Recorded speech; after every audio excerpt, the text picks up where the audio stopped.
Assalamualaikum warahmatullahi wabarakatuh.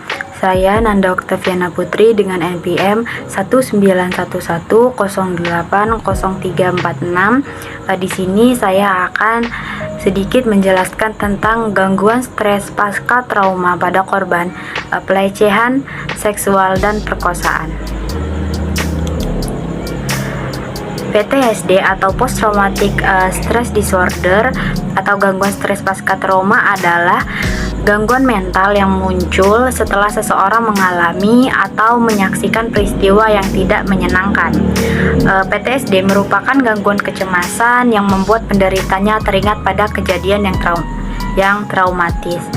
Lalu National Institute of Mental Health sendiri atau disingkat NIMH mendefinisikan PTSD sebagai gangguan beberapa kecemasan yang timbul setelah seseorang mengalami peristiwa yang mengancam keselamatan jiwa atau fisiknya.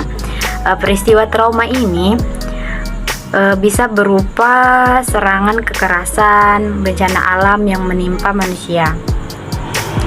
Lalu dari yang sering terjadi, kasus pelecehan seksual dan perkosaan dimulai dari anak-anak yang masih di bawah umur. Dalam beberapa kasus juga, laki-laki juga dapat menjadi korban pelecehan seksual yang umumnya dilakukan oleh laki-laki juga. Lalu sebagian besar kasus perkosaan dilakukan oleh orang yang sudah sangat dikenal oleh korban, misalnya teman dekat, kekasih, saudara, ayah kandung maupun ayah tiri, guru, pemuka agama, dan atasan. Ada 3 tipe gejala yang sering terjadi pada PTSD. Yang pertama adalah pergaulan.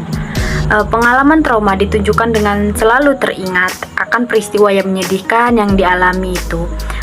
Flashback merasa seolah-olah peristiwa yang menyedihkan terulang kembali.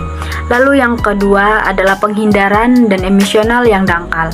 Ditujukan dengan menghindari aktivitas, tempat berpikir, merasakan, atau percakapan yang berhubungan dengan trauma. Selain itu juga kehilangan minat terhadap semua hal. Yang ketiga adalah sensitif yang meningkat, yaitu ditunjukkan dengan susah tidur, mudah marah atau tidak dapat mengendalikan amarah, susah berkonsentrasi, kewaspadaan yang berlebih, dan respon yang berlebihan atas segala sesuatu. Faktor penyebab terjadinya pelecehan seksual sendiri sebagian kecilnya yaitu karena masih adanya ketidaktahuan dari para pelaku bahwa apa yang ia perbuat termasuk tindakan kejahatan. Karena yang dilakukan adalah hal sepele seperti bersiul, ungkapan seksis, ajakan untuk berbuat seksual, dan hal-hal yang bersifat verbal lainnya. Lalu gangguan sosial pada PTSD adalah memiliki gejala yang menyebabkan gangguan umumnya. Gangguan tersebut adalah panic attack atau serangan panik, perilaku menghindar, depresi, membunuh pikiran dan perasaan, merasa disisihkan dan sendiri, merasa tidak percaya dan dikhianati, mudah marah, dan gangguan yang berarti dalam kehidupan sehari-hari. Baik, hanya itu saja yang dapat saya sampaikan.